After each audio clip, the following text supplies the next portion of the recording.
when I was growing up, there were a handful of movie reviewers that could really make or break a movie. I don't feel like we have that anymore, but back then there were a couple. So, like, naturally, when one of those influential reviewers would say something good about a movie, the marketeers would swoop into action and add that compliment to the movie's promotional material. So you just kind of got used to seeing quotes on movie posters from Roger Ebert and Gene Shalit, or if they didn't get a good blurb from them, it would be from like some respected publication. You know, it'd be like, this movie is awesome, the New York Times or whatever. But of course, not every movie has good reviews from respected critics, and eventually movie posters started looking kind of naked without those blurbs, so the marketers would go one of two ways. Either they would scour the movie review universe and quote the morning radio guy from WKOP Des Moines or something, or they would shave one of the more respected reviewers' comments down until they sounded good. Right? Gene Siskel would say the director exhibits a stunning lack of competence, and the movie poster would just say stunning, Gene Siskel.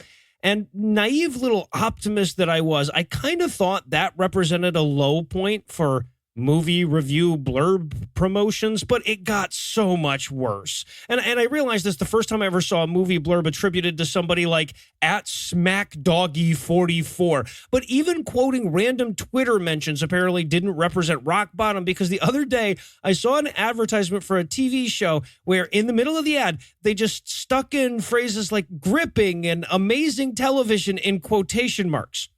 No attribution, mind you. Just quotation marks. Who are they quoting? Doesn't fucking matter. The promotional material for this show. This is a real-time quote, apparently. And I know this sounds like a random thing to be bitching about, but holy shit. Is there anything else that you can think of that more aptly describes the America of 2018? Right? Like, where once we had trusted experts vetted through our collective experience, we now just have quotation marks? I mean, it's not like movies are the only place where we lost objective, respected, principled commentators. I mean, they're still there if you're willing to look, but when it comes to convincing Americans of something, the good ones are interchangeable with the bad ones. They all come with quotation marks. Bullshit website with only the thinnest veneer of legitimacy making patently ridiculous claim goes toe-to-toe with the Washington fucking Post, and it's a goddamn toss-up in this country. Of course, I'm hardly the first person to bemoan the death of expertise. People have been writing books about this for years with urgent warnings that if we don't do something soon, we might wind up with 2018. You know, the dystopian hellscape where an opinion gains the force of fact by the simple merit of appearing with quotation marks on either side of it. You have a peer-reviewed study from JAMA there? Well, this PragerU video also has quotes around it.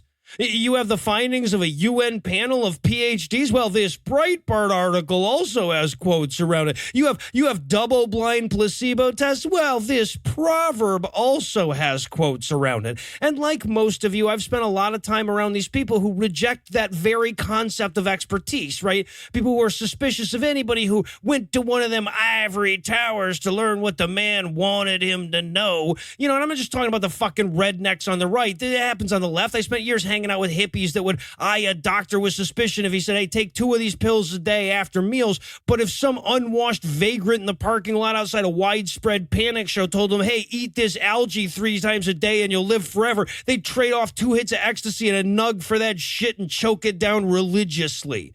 Because when you reject expertise, it's not like you also reject advice. You know, it's not like everything gets through now. You can't believe all the claims. Too many of them contradict. So you need something to separate the quotes you're going to accept from the ones you're going to reject. And once you rule out expertise as a metric, you've really only got your gut left to work with, right? I mean, sure, theoretically, you could just vet all the stuff before you decide what to believe. But if you don't accept expertise, where but your gut can you vet it? So you're left accepting the things that feel true to you, the things that reinforce the worldview you already have, the things that allow you to further insulate yourself in your uninformed fucking opinion, and the things that doom society to make the same stupid fucking mistakes over and over again because we won't listen to the experts that already made them. Now, the good news, if there's good news, is that there is a way around this shit. It's not inevitable. And for a template on how to fix it, we need to look no further than the film criticism industry I started this diatribe on. I mean, sure, we don't have movie critics with the same stature as we once did, but websites like Rotten Tomatoes do afford us the ability to collate all those lesser-known critics and arrive at a consensus, even without specific experts that we know.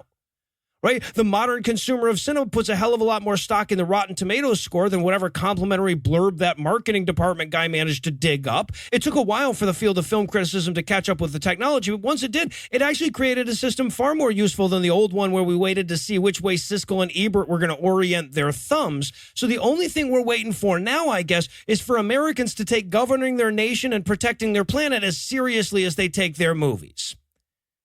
So yeah, we're fucking doomed.